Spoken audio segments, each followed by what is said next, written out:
Greetings everyone and welcome to this edition of Weekly Africa News with Joseph Sakala. The police on Monday killed 8 robbers after a robbery went wrong in one of the country's most deadly shootouts in recent years. The police had acted on a tip-off. They deployed a helicopter in order to fend off the cash-in-transit heist in the southern parts of Johannesburg suburbs Rosettenville. The police further confirmed that this cash-in-transit gang consisted of 25 members, some men from the southeast part of KZN province, and some Zimbabweans and some from Botswana. It is believed that the same people who have been attacking these cash-in-transit vehicles around the country and in Botswana as well. Continuing with the South Africa news, a popular hip-hop artist known as Ricky passed on. The news came out in the early mornings of Wednesday when he said that his friends found him hanging in his house. As they were about to rush him to the hospital, he passed on. It is a very sad news in the country, and this prompted rapper AKA to say that a lot of South African men are going through traumatic situations. They are damaged and they need help. He also alleged that most women in South Africa must support the men in order to overcome these mental health issues that they are having. Let's go for a quick break. We'll be right back.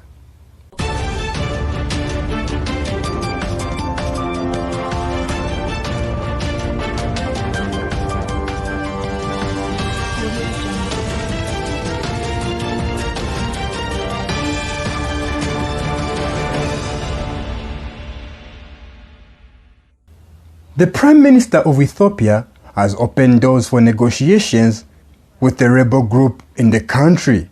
He was speaking with the members of parliament on Tuesday, and he further communicated to say there hasn't been any negotiations, but he is open to dialoguing with the leaders of the Tigrayan region.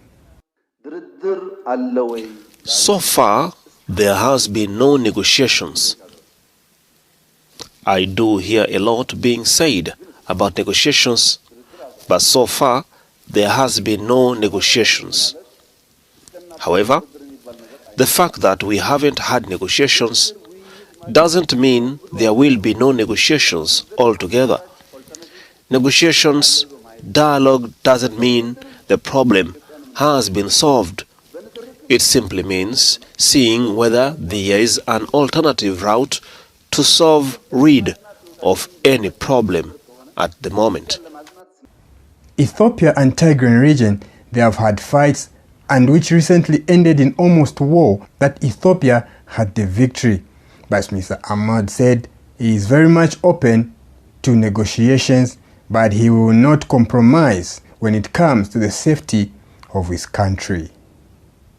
The Zimbabwe opposition leader, Mr. Chamisa, drew thousands of people which were cheering on him during a rally that he was having on Sunday, since forming a new political party weeks ago, as he prepares for the elections which was postponed due to the COVID pandemic. You can capture the leaders, you can never capture the people.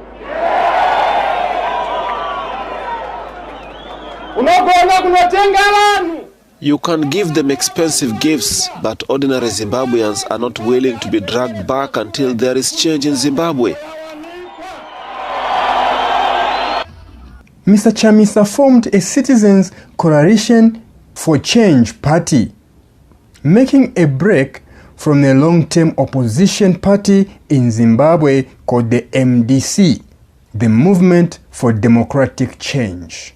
The MDC, which was formed or founded by the late Mr. Morgan Tsvangirai. Most of his supporters abandoned the red colors of the MDC. They went with him when he formed this Citizens Coalition for Change party. Mr. Chamisa has assured his supporters that victory is assured on the upcoming general elections in Zimbabwe. One declaration there with Triple C is the next government in Zimbabwe. One declaration is that CCC is the next government in Zimbabwe. I am sure you agree with me. Zimbabwe, do you agree with me, right? The Nigerian government has returned 2 bronze statues to a traditional ruler in Benin City. The treasures are bronze scarecrow or a rooster and a king's bust.